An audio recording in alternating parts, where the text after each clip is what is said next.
Welcome to Literacy Talks, the podcast for literacy leaders and champions everywhere, brought to you by Reading Horizons.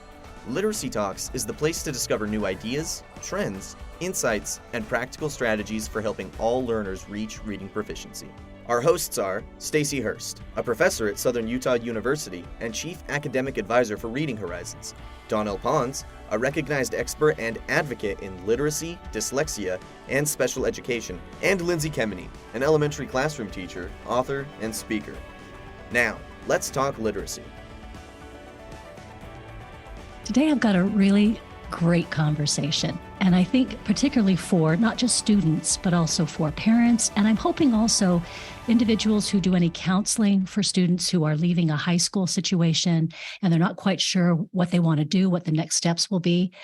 And maybe these individuals have received a lot of counseling and support in high school, and they're not quite sure how to make those next steps. This can be a big challenge. What do I do after I leave high school? And so today's conversation, I have a really great guest, and I'm just going to start off the name Christine Anderson. And you are the new director, fairly new director of the Center for Disability and Access at the University of Utah. And I've had the pleasure of being able to not only just meet you, but also spend some time with you and to also watch as you get into this position that you have and look around and see what you can do to help bring accessibility, that accessibility piece to the fore, which I think is great. So this is going to be a terrific conversation, everyone. Because that's so very kind of you. Thank you so much. I'm so happy to be here. So Christine, I'm just going to start you off right off the bat because your background is impressive. And I think it's part of why you get it, the quotes around get it, because you do. You understand the space. So tell us a little bit about your background. Sure. Happy to start. I'll tell you professionally, and then I'll tell you a little personally. How's that? Yeah, so my career in working with people with disabilities started a long time ago. It's been a few decades now that I have been working with individuals with disabilities. And it's mostly because I just started thinking about what happens to youth. I started working with students with chronic health issues and young children in a hospital setting. And one in particular aspect is I worked at neuroscience inpatient unit. And I started to think of all these students who were struggling to learn, who were struggling with their mental health in treatment. And I started to think, well, what happens when they transition from this particular setting into the community, into education again? And how can I support them? And so I started thinking about, is it social work that I want to do, or is it working with people with disabilities? Is it special ed? So I found a nice little niche called rehabilitation counseling, and that is really helping to advocate for individuals in the community, to help with work settings, really to increase the best independence as possible and help individuals to reach their potential. So I was excited to find a graduate program, and then I became an advisor here on this campus, University of Utah. And then I thought, if I still want to make a difference, I need to move on for additional graduate work. So then I went on and did some doctoral studies and went to what majority of people do is they work in the state vocational rehabilitation system, helping with individuals with employment, helping students in transition, move from high school to post-secondary and thinking about employment. And all of that just resonated with me as I started working with families and students and thinking about the best possible outcome.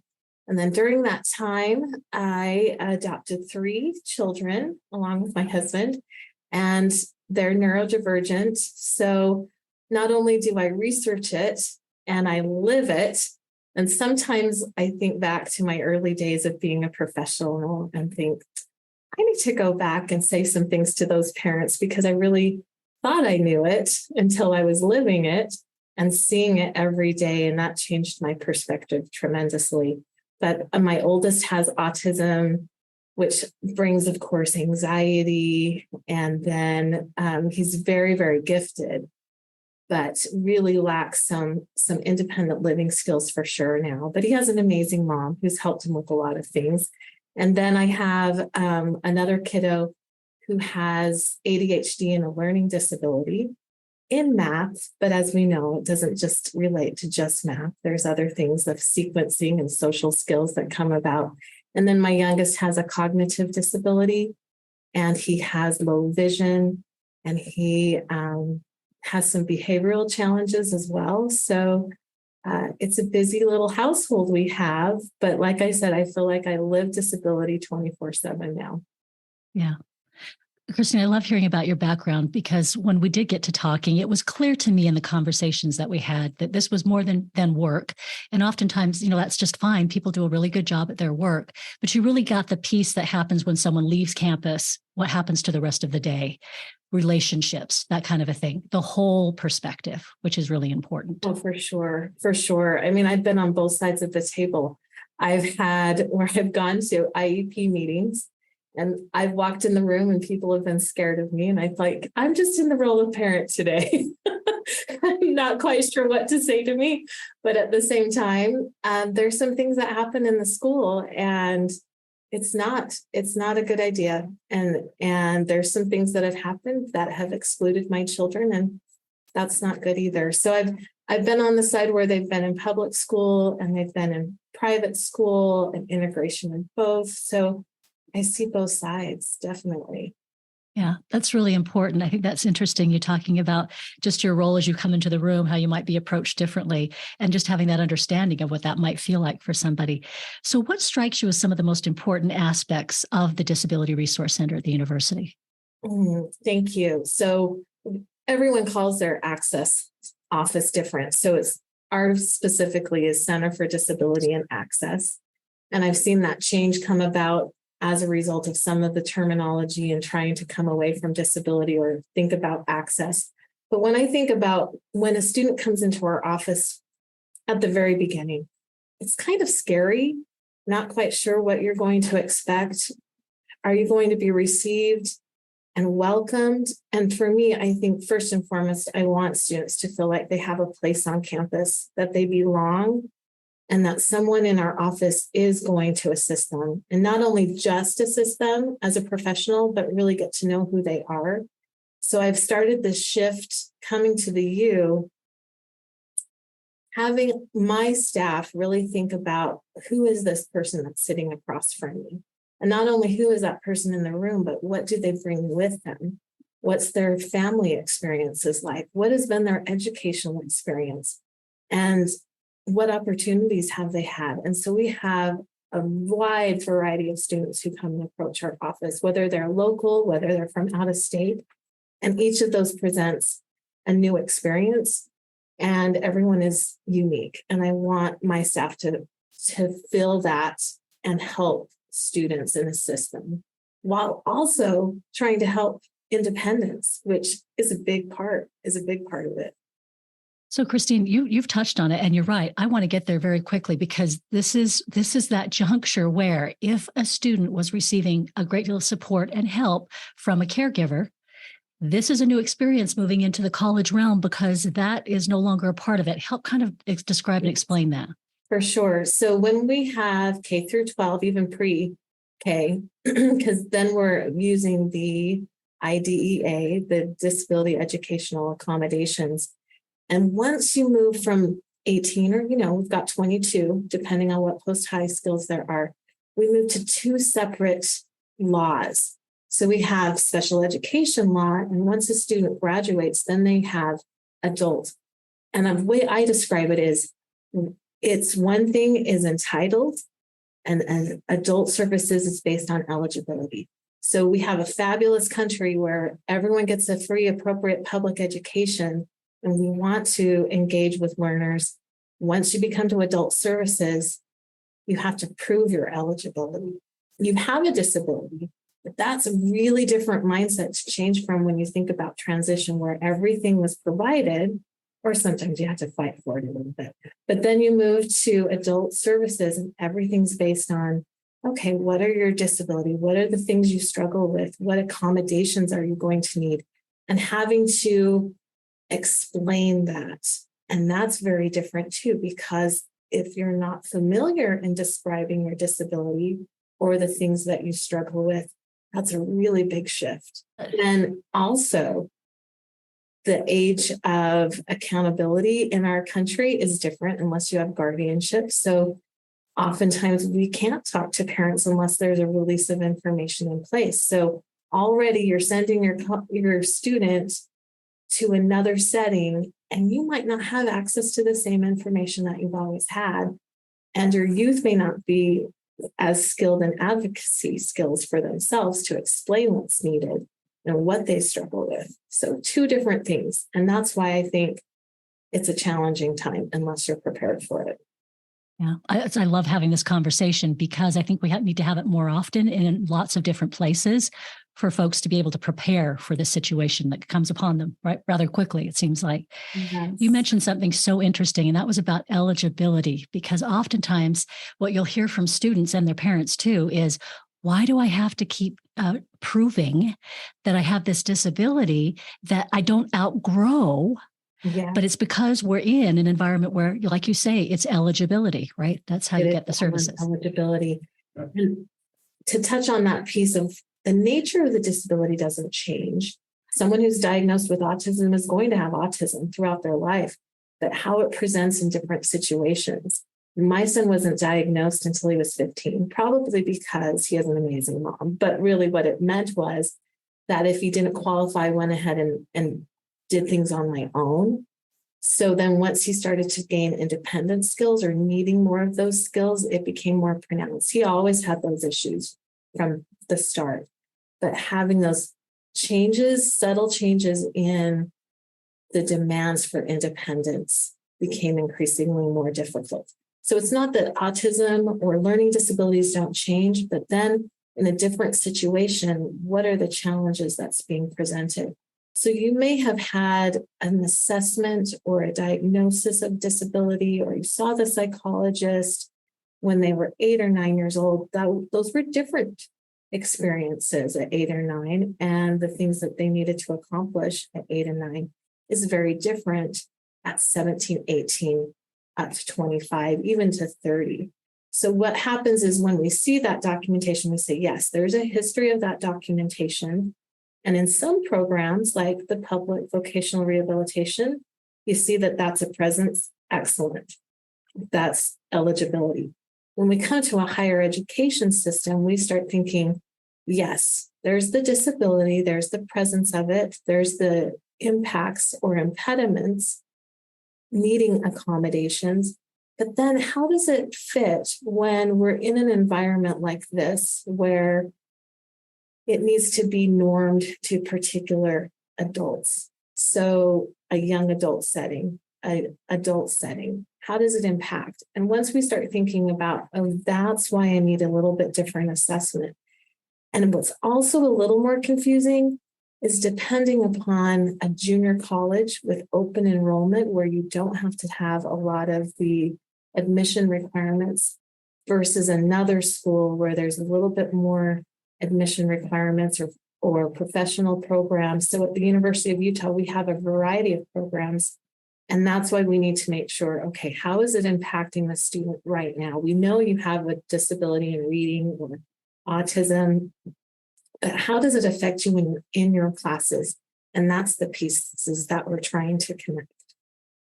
Christine, I love that explanation because this is a thing that comes up quite often, is understanding why are we doing an assessment again? But that information, I'm going to push on that a little bit because I think I ask it a little later, and let's just go there because we're talking about it. Yes. The information that it can provide, like you say, as the student is getting older, because needs may change based on not just that, but also the environment, as you're talking about being in a college environment. So then take us to the part where maybe these are the accommodations that were appropriate when I was in middle school, but now that I'm in a college situation, maybe they're not the most appropriate accommodations. Sure. So we know kind of those standard accommodations, I want to say, and I don't necessarily want to think of it as a menu, but I'm going to need extended time. I need my books in an alternative format. I might need some captioning. I may need a reader. So all of those are kind of our standard menu options.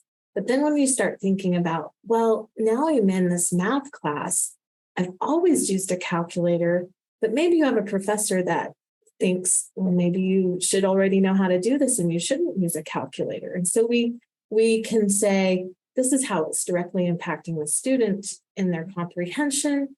They are really good at putting that information. They can still describe how to complete the problem solving. And so we're not really looking at a calculator anymore. We're now looking at how do you articulate and figure out the next problem and the next skill set.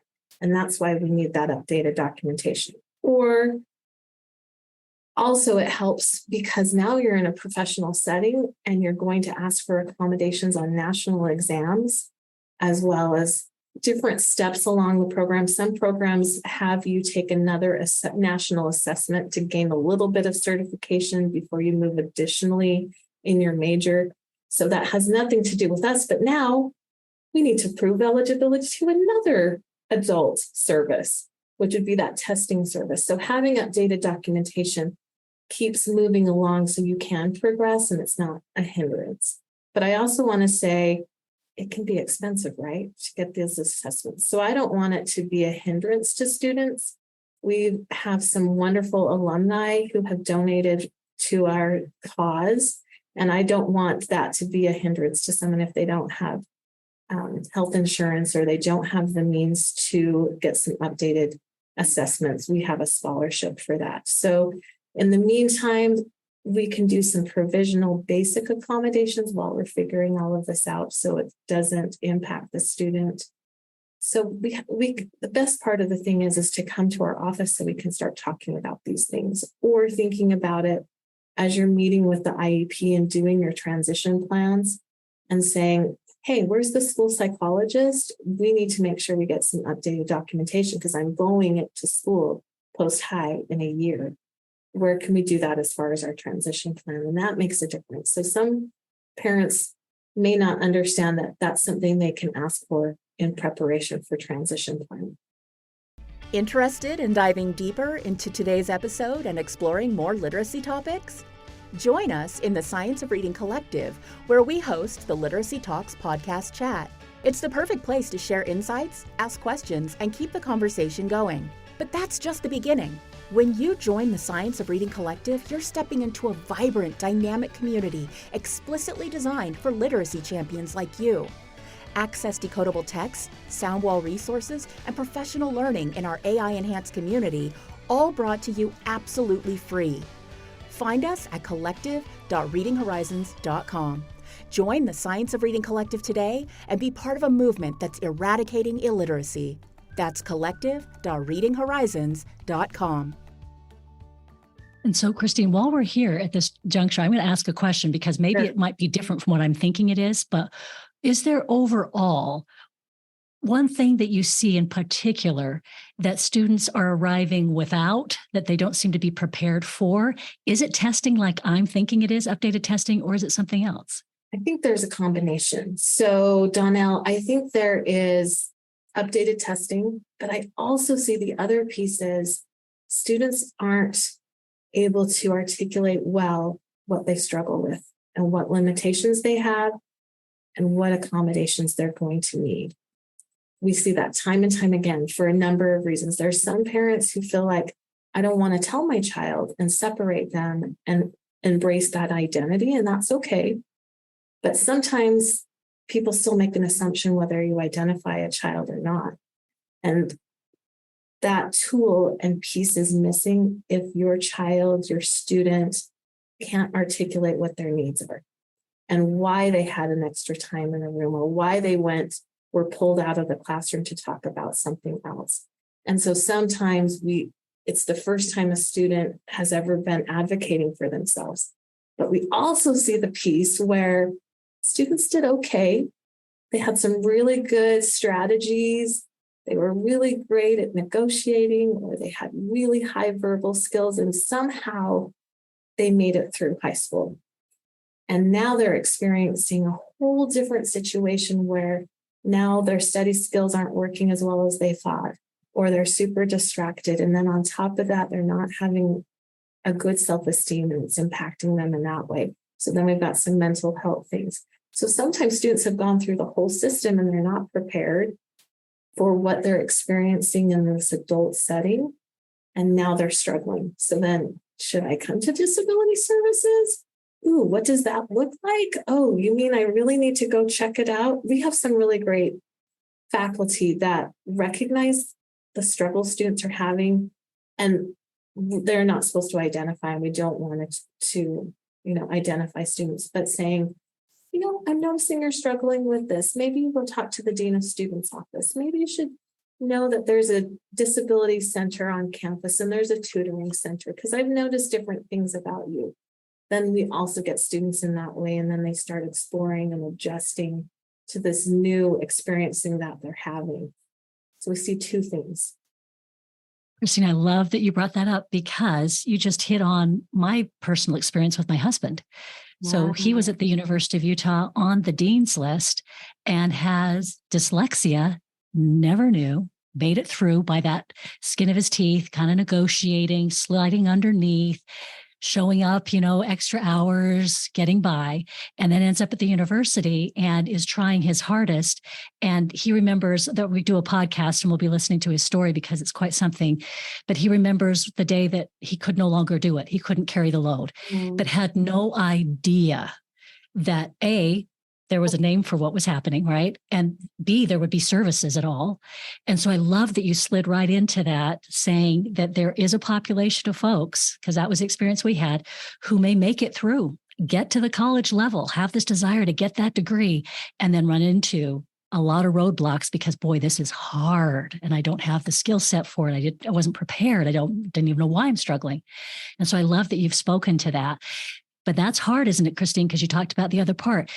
It's difficult if you've been in the system to even own and be able to talk about. But if you've never been in the system, to then at that stage of the game, try to talk this new language, hard.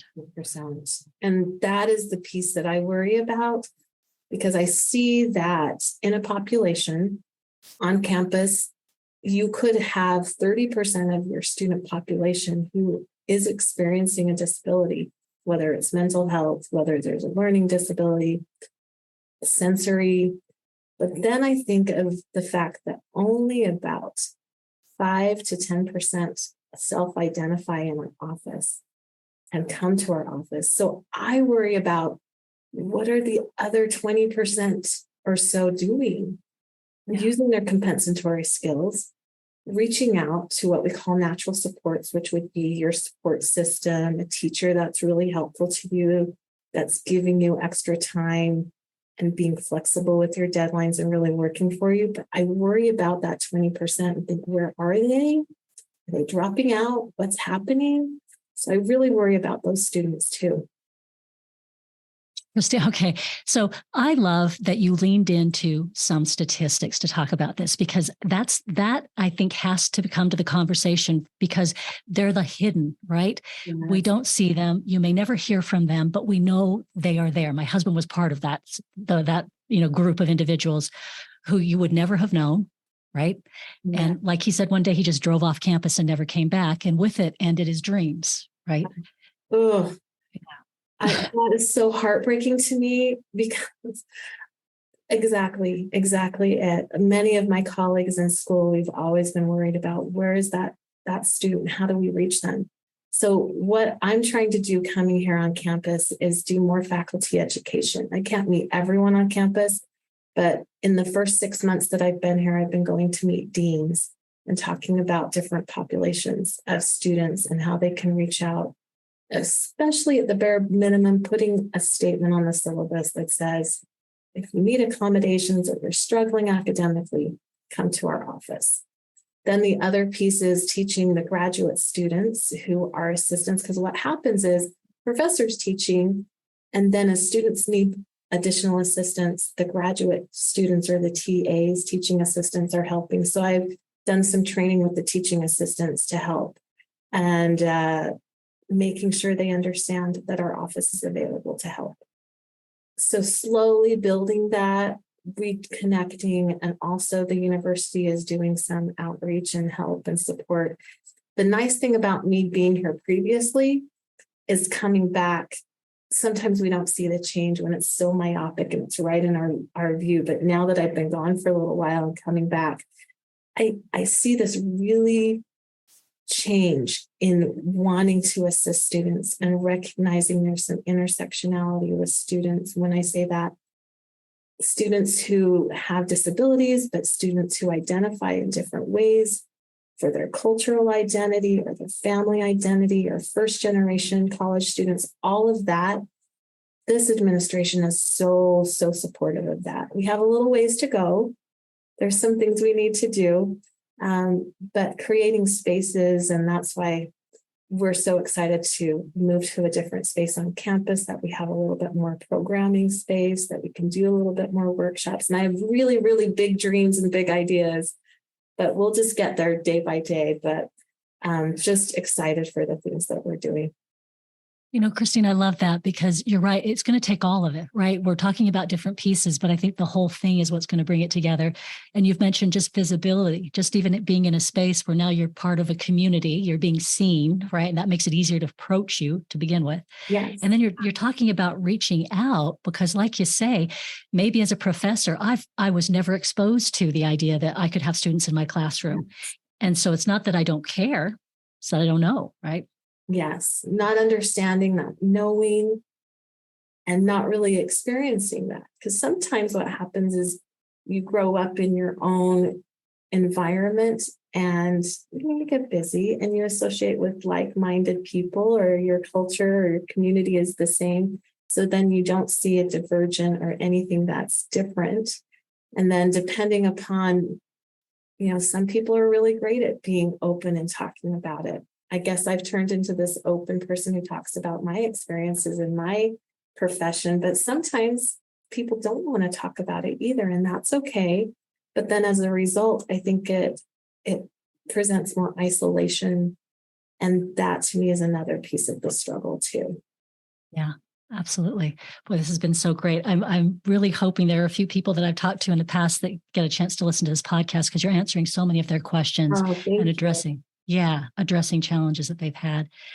So one of the opportunities I want to give you to talk about is, because you're so gracious about the size of this thing. I mean, and it's daunting. It is big. It is big. Talk about the numbers when you talk about their counselors, what they're dealing with, their load, so that we can have an understanding too of what you go through. Thank you. That's very kind. I mean, in most helping professions, we're experiencing some difficulty, as well as far as training people who understand, recruiting those people, and then being able to pay those people. So we have all of those pieces working together, and that's the reality of where we live.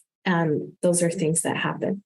But we are experiencing some significant growth as well. And as I look at the numbers and how it informs what we're going to be doing, I have 5 advisors. And I recently was able to hire another advisor. But when I look at the numbers, so when I told you, 30% of the population of a school, so we have 35,000 students at the University of Utah. So you would anticipate there would be a significant number of students. Before I started, I looked at numbers, and there was about 1,900 students. I ran the numbers in the middle of when I just started, and we had 2,400 students. Just in the time that I've been here, from day one, 2,400 students, to now, 6 months later, I have 2,800 students. So we're getting the word out, but then as a result, my advisors are working with 400 students plus. And when we think about the way that we can really be engaging and developing a good working relationship, I really need them to only work with 200 students. So my advisors are so caring, so compassionate, and they're doing their best to work with students. But when you think about the volume and number, and I don't want students to feel like they're just a number either, but I think that's why sometimes maybe that service or help that you would anticipate is very different than what you experienced in public ed.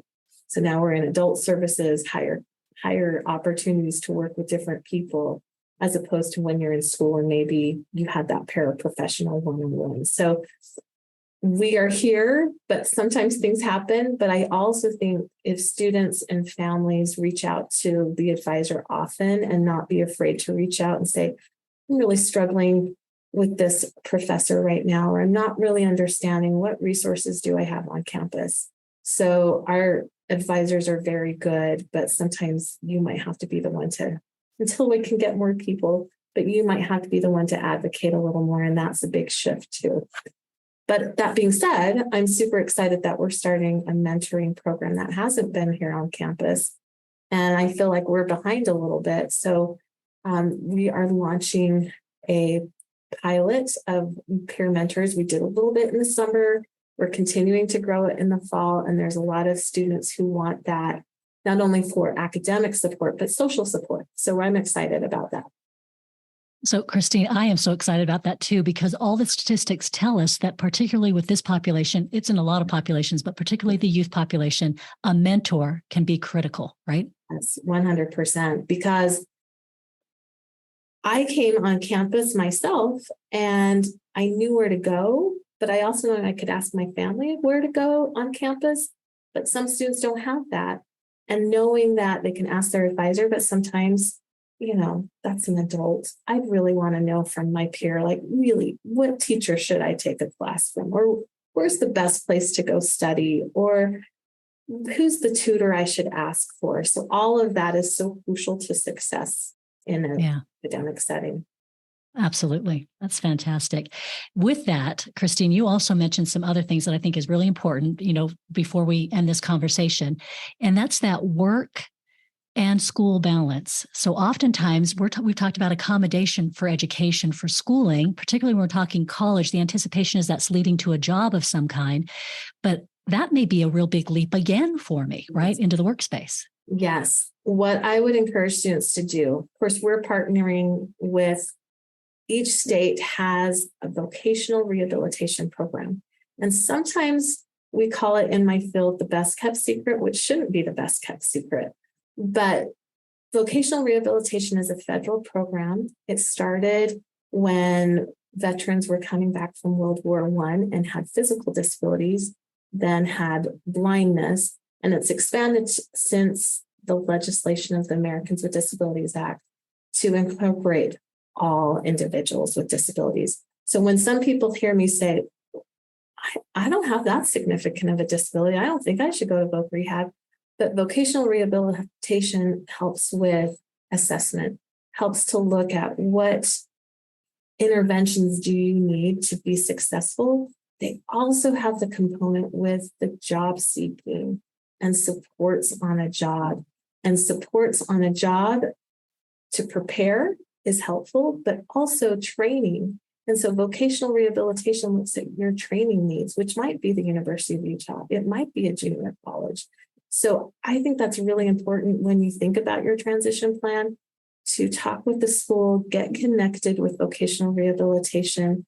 And then if higher education is part of your employment plan, you'll be coming here. And then we get to have more people on our team to help be successful in employment, which is the ultimate goal, and to have independence and support yourself and be fully in the community. So I think it just goes really hand in hand. So don't be afraid of that one either. I love that you have that background to understand that connection to those services, because it's services that I don't hear. Like you said, best kept secret, right? It shouldn't be a secret. Or some people think, well, I don't have a cognitive disability. I don't really need that piece. I guess I shouldn't really go to vocational rehabilitation. But what the other piece is the federal government wants to make sure students in transition have access to services. So there's a specific part of their budget that's allocated just to help students in transition coming out of high school to college. So that's why I think that piece is so important too. Yeah, that's fantastic. If nobody gets anything out of this podcast, but that would be that's right there as a bonus. That would be lovely.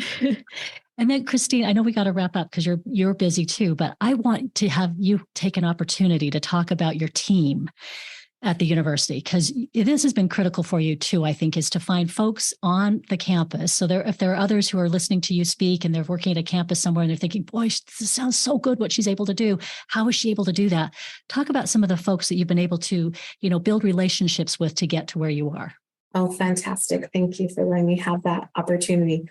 I am part of the health and wellness team, which at first we were part of the disability inclusion. But I've wondered at first thinking, why did they move us to wellness? Well, I think we're part of the team for wellness, and I love it so much now. I'm fully on board because we're connected with the counseling center. We're connected with the Center for Campus Wellness, where we talk about healthy lifestyles, healthy relationships. And that's all encompassing when we talk about an individual who's moving on to adulthood. We got to have these skills.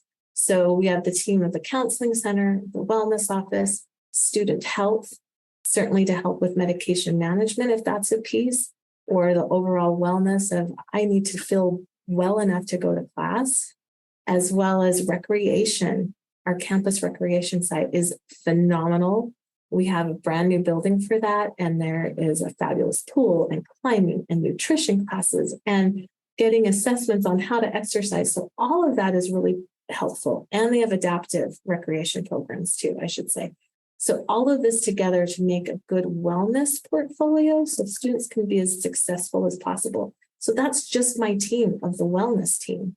Not to mention we have the tutoring center and we have student success coaches on campus. And there's so many people here on campus. It's just making sure there's a hub to connect everybody together. Yeah. Boy, it sounds fantastic. Christine, this has been such a great conversation. And I'm really hoping that what it does is not only inform, but there's also, I just got more excited and enthusiastic about thinking about the possibilities and potential. So that's all. So I appreciate this conversation so much. Oh, potential, right? That's the key. That's the key. Yeah. That's what we want to see. Everyone reach their potential. Absolutely. Donell, you've been lovely. Thank you for letting me come and chat with you. You bet. I've enjoyed it too. Thank you, Christine. Thank you so much. Thanks for joining us today. Literacy Talks comes to you from Reading Horizons, where reading momentum begins. Visit readinghorizons.com/literacytalks to access episodes and resources to support your journey in the science of reading.